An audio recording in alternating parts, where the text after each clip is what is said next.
the fire burns, I know I won't be hurt, so I'm not dismayed.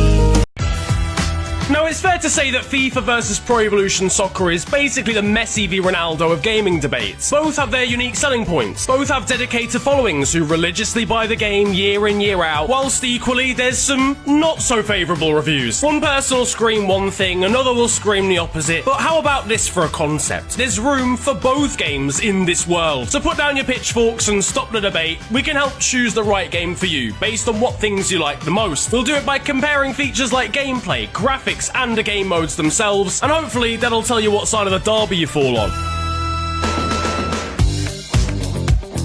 Now, it's no secret that FIFA 20's had another difficult year when it comes to gameplay, and that's following on from an even worse year in FIFA 19. It's not really the most fun game in the world to play. Matches are prone to being slow, often at pedestrian pace as players put loads of defenders behind the ball. Shooting is very random, and there's not a great deal of variation on the pitch. You're playing up against AI, there's not really much difference between Barcelona and Barnsley. You're also forced into playing certain styles of football to have any chance of winning online. Headers are impossible to score and crash your game on occasion, and some skill moves are completely overpowered. Every time, this game is exploited, and this year is no different. Things have got to change on both sides. On the plus side for FIFA, it's a much easier game to pick up and play. Casual gamers will probably be able to learn the game a little bit quicker in comparison to its counterpart PES. Now, Pro Evo gameplay is extremely rewarding, but will still feel alien to players who are used to FIFA. Passes don't really snap together as quickly, and it's a game where learning to hunt the ball can make a huge difference. You won't get away with the AI defending and letting the computer do the work. You have to do it yourself. In contrast, PES's gameplay is a lot more versatile, and you'll see a greater variation of goals, even if it's trickier to actually pull off skill moves, etc. And that makes it a lot harder for 12-year-olds who just drag back constantly to get the better of you on this game, so just bear that in mind. Overall, FIFA is the pick if you want to hop on almost immediately and start scoring banging goals, whereas PES is probably the better option if you're looking for a challenge and it's less prone to the mechanics being abused. Has a pop! Now, for graphics, we've got to the point where it's hard to complain about any set of graphics. Everything looks good these days. FIFA is excellent at replicating a real-world matchday feel. For the most part, it looks like a TV broadcast, and licensed player likenesses are really good. Some big-name players have gone most of the season without their real faces. Bruno Fernandes, I'm looking at you, son. But that's always going to happen. The game does fall down when it comes to updating players' hair and styles. Stars like Neymar, who change their hair after every suspicious trip to Carnival, are mostly left alone. The only top knot Cristiano Ronaldo has is on his bootlaces, and Paul Pogba's still rocking a trim from 2 years ago, and he's had 14 since then. PES is much quicker to update player models for the most part. Ronaldo's hair didn't take long to get in the game and dropped with an update that also added Erling Haaland's face, something that's still not in FIFA. Neymar's hair has gone through various iterations this season, including the strange pink phase, and it's been reflected in the game well. PES's player models can look a little glassy-eyed on the verge of tears, or worse yet, may just stare straight into your soul. Look at him. He knows what you've done.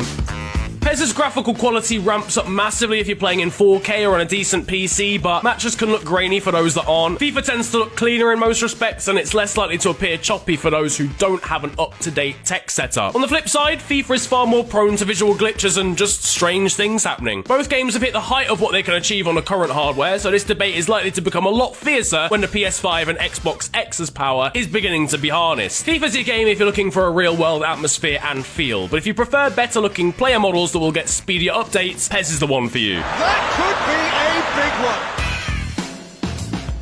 Now, 3 words will split a lot of people when it comes to deciding which game has the stronger online modes. FIFA Ultimate Team, or FUT if you want to convert it to one word. On the one hand, it's easily the most addictive, time-consuming and competitive online mode in any football game. On the other hand, it's easily the most addictive, time-consuming and competitive online mode in any football game. Ultimate Team has die-hard fans who will spend hours of their weekend grinding games for random rewards. You've probably decided by now whether that's a good use of your time, but either way, Ultimate Team is very hard to enjoy if you don't get lucky with your packs or you don't spend a lot of wonga. Over the years, entertaining features like bronze and silver cups have gone, but there's still some less intense elements to Ultimate Team that are fun. Draft mode is slick, and solving squad building challenges can be a nice change of pace from actually playing matches. It's probably quicker than playing matches because you're constantly playing defensively all the time. Away from Ultimate Team, FIFA boasts a fairly normal head-to-head mode and some gimmicky game variations like no rules or mystery ball. Pro clubs, which lets you take on the world as an individual player alongside a team of friends, has always remained extremely fun and perhaps underrated amongst gamers. A good pro club session with your mates is pretty tough to beat.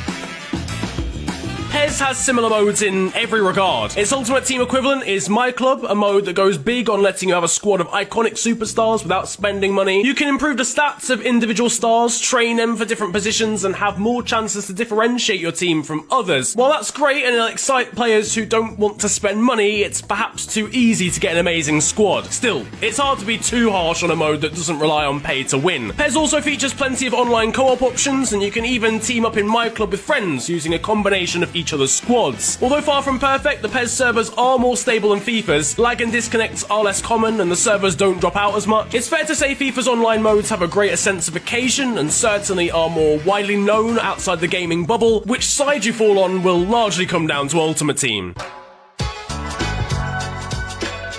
On to offline modes now, and traditionally FIFA's career mode is one of the most loved ways to play the game, but unfortunately it's been left to rot in recent years. If you've played career mode at all in the last century, you've basically experienced what FIFA 20 has to offer. The same can be said for PES, which features a Master League mode that largely rests on past glory. Like the rest of the game's presentation, FIFA's career mode looks better and it's more polished, but it's also the most prone to being completely broken. Many issues have plagued this year's version, and quite often there's not a quick fix. If there's a fix at all, which, spoiler alert, there usually isn't. Of course, FIFA has fully licensed competitions like the Champions League and Europa League. PES players on PS4 and PC can patch these in with a simple download, but Xbox users are stuck with fake versions that don't really cut it. Away from these modes, FIFA 20's edition of Volta was meant to put street football back on the map, and it just didn't. The mode is slick enough, but the story section plays out like an even more cliched version of the journey, and that finished in FIFA 19. Volta is fun with friends, but you wouldn't be surprised if it wasn't included in the next game. Just give us a proper FIFA Street game, complete with a giant Peter Crouch and a bulldog Gennaro Gattuso. Of course, FIFA also has skill games, and the kickoff section mentioned earlier, it's absolutely crammed with stuff to do. If you're not into PES's Master League, FIFA easily comes out on top in this area.